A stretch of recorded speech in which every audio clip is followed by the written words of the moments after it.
Good morning, నమస్తే to all investors and traders. అందరం బాగుండాలి, అందరం ఉండాలని కోరుకుంటూ టుడే మీరు యూట్యూబ్కు స్వాగతం. మీ సీనియర్ సిటిజన్. దయచేసి స్కిప్ చేయకుండా స్కిప్ చేస్తే మధ్యలో ఇంపార్టెంట్ మాత్రమే కామెంట్ మిస్ కావచ్చు. నా కామెంట్ అండ్ కాంటెంట్ నచ్చితే సబ్స్క్రైబ్ చేసుకొని లైక్ చేయగలరు. మీ యొక్క లైక్ సబ్స్క్రైబ్ నాకు మరో సపోర్ట్ ఇస్తుంది. ఈరోజు 27th February 2025. ఫస్ట్ ఒక disclaimer. It is educational purpose only. I'm not a SEBI registered advisor and it is not a buying and selling రికమెండేషన్గా గుర్తించండి. ఇక్కడ world PE ratio as on 27 నాడు మనకు ప్రతి కంట్రీ కూడా ఒక పిఈ రేషియో ఉంటుంది. మన స్టాక్ ఎక్స్చేంజ్కు మనకి ఇండియాకు 23.46 ఉంది, అండ్ ఇప్పుడు చైనాకు 10.20 ఉంది. కాబట్టి చాలామంది అందుకే చైనా ఇన్వెస్టర్స్, మన ఫారిన్ ఇన్వెస్టర్స్ అందరూ చైనాలో పెట్టుబడి పెట్టడానికి ఇది కారణంగా భావిస్తున్నారు. ఇక్కడ చూడండి, యూనిట్ స్టేట్స్ ఇప్పుడు ఐపీక్లో ఉంది 25 ఆల్మోస్ట్ 26 ఉంది. ఇండియా 23 ఉంది, Australia 20, France almost 20, Canada 19, Germany 18, United Kingdom and Japan, Italy, China, Brazil. Brazil రెండు తక్కువ ఉన్నాయి, 10.20 అండ్ 8.20. కాబట్టి ఏ ఇన్వెస్టర్స్ అయినా మన తక్కువ ఉన్న పిఈ కంట్రీలో పెట్టడానికి ముందుకు వస్తుంటాడు. కాబట్టి మన మార్కెట్ తగ్గడానికి ఇదిగా కారణము. మనకు పిఈ ఇంకా కొద్దిగా తగ్గాలి, అప్పుడే మార్కెట్ పెరగడానికి అవకాశం ఉంటుందిగా గుర్తించండి.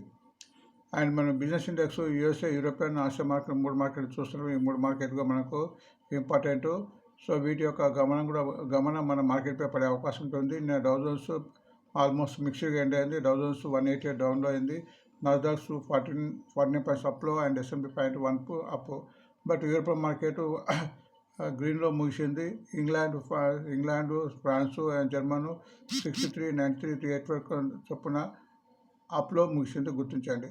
ప్రస్తుతం ఆసియా మార్కెట్ కూడా కొద్దిగా గ్రీన్లో రన్ అవుతుంది. సింగపూర్ నిఫ్టీ 10% అప్లో ఉంది, చైనా మాత్రం 100% అప్పు, తైవాన్ 25% అప్పు అండ్ జపాన్ కూడా 20% డౌన్లో ఉంది, అది గుర్తించండి. సో మన ఫారినర్స్ మొన్న సోల్డ్ చేశారు 3,529 రోజు మాదిరిగానే. బట్ మ్యూచువల్ ఫండ్స్ వారు 3,031 చేశారు, అది గుర్తించండి. ఆ రోజు అంటే మొన్న Nifty, bank Nifty, mid cap, small cap మొత్తం తగ్గా గుర్తించండి. ఇండెక్స్ కూడా తగ్గుతుంది. ఇండెక్స్ వొలటిలిటీ చూస్తుంది. ఇది 10.2 మధ్య ఉంటే మార్కెట్ స్థిరంగా ఉండే అవకాశం ఉందిగా గుర్తించండి. పీసీఆర్ నిఫ్టీ రేషియో కూడా మార్కెట్ గమనాన్ని గుర్తిస్తుంది. ఇది పీసీఆర్ నిఫ్టీ రేషియో అంటే పుట్ కాల్ రేషియో 1% ఎక్కువ ఉంటే మార్కెట్ బుల్లిష్గా ఉన్నట్టు, బిలో ఉంటే బేరిష్ ఉన్నట్టు. సో ఇది కొద్దిగా బేరిష్ నుంచి కొద్దిగా పెరిగింది. 0.71 ఉంటే ఇప్పుడు ఈరోజు 0.7 ఉంది. మొత్తానికి మార్కెట్ బేరిష్గా ఉంటుందని దీని యొక్క మీనింగ్. సో ఇక్కడ నిఫ్టీ కూడా చూస్తే 22,547 ఉంది, బట్ ఇది 22,640 క్రాస్ అయిన తర్వాతనే ఇలా పెట్టుబడికి మనం డిసైడ్ చేసుకోవాలి. స్టాప్ లాస్ కూడా 22,200. దీనికన్నా కిందకి పోతే ఇంకా మార్కెట్ పడే అవకాశం ఉంటుంది.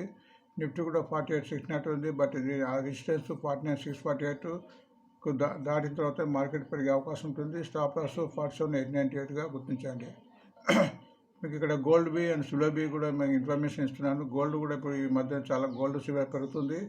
So gold almost 10 grams 86,000 and silver కూడా 1 lakh రీచ్ అవుతుంది. కాబట్టి సో తక్కువ మొత్తంలో మనం షేర్ కొట్టడానికి వీలుగా ఉంటుంది. గోల్డ్ బీ అనేది 72 రూపీస్ 20 రూపీస్ ఉంది. సో మన 15 పైసే పెరిగింది. ఇది హైయెస్ట్ 74 పోయింది, లోయెస్ట్ 51. అట్లనే సిల్వర్ బీ అనే షేర్ కూడా ఇది షేర్ మాదిరిగానే కొని అమ్ముకోవచ్చు. చెప్పైనా 92, 91 30% డౌను. ఇది హైయెస్ట్ 100 పోయి 67 ఉంది, అది గుర్తించండి. సో ఇక్కడ long buildup future option data బట్టప్పుడు లాంగ్ బిల్డప్ స్టాక్స్ ఉంటుంది. అంటే లాంగ్ బిల్డప్స్ ఉంటాయి. ఇందులో ఓపెన్ ఇంట్రెస్ట్ పెరిగి షేర్లు పెరుగుతాయని దీని ఉద్దేశము. అది ఆ లిస్టును గమనించండి. అట్లే స్టార్ట్ కవరింగ్ కూడా అంతకు స్టార్ట్ అయ్యి ఈ షేర్ని కంపల్సరీ కొనాల్సిన స్థితిలో ఉంటుంది. కాబట్టి ఈ షేర్ కూడా పెరుగుతాయని దీని యొక్క మీనింగ్.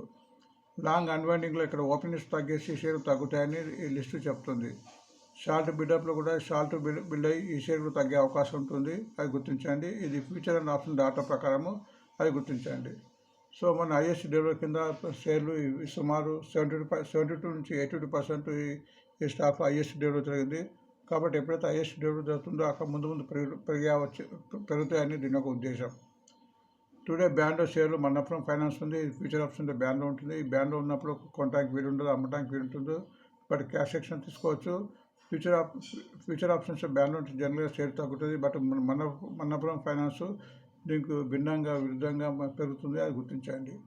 ఇక్కడ some information dividends etcetera information ఇది PFC power finance corporation 350% dividend ఇచ్చింది. దాని రికార్డ్ డేట్ 28 రేపు. అంటే ఈరోజు అంతకుముందు ఎవరైతే ఈ షేర్ కొంటారో వారికి ప్రతి షేర్కు 350% డివిడెండ్ వచ్చే అవకాశం ఉంది. అట్లనే ఈరోజు ఈవెంట్ 27 ఈవెంట్ ఉంది. యూఎస్ఏ జీడిపి డాటా రాబోతుంది. సో దీన్ని బట్టి కూడా మార్కెట్ హెచ్చుతగ్గే అవకాశం ఉంటుంది.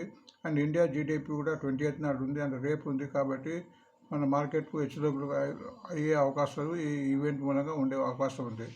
ఇక్కడ ఈ మధ్య లిస్ట్ అయిన కొన్ని కంపెనీలు ఉన్నాయి. వాటి యొక్క కంపెనీ పేరు ఇక్కడ listing current market listing price and issue price date వాటిని గుర్తించండి.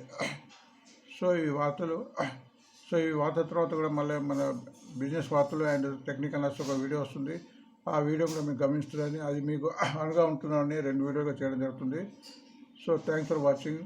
మరొక వీడియోలో మళ్ళీ కలుద్దాం.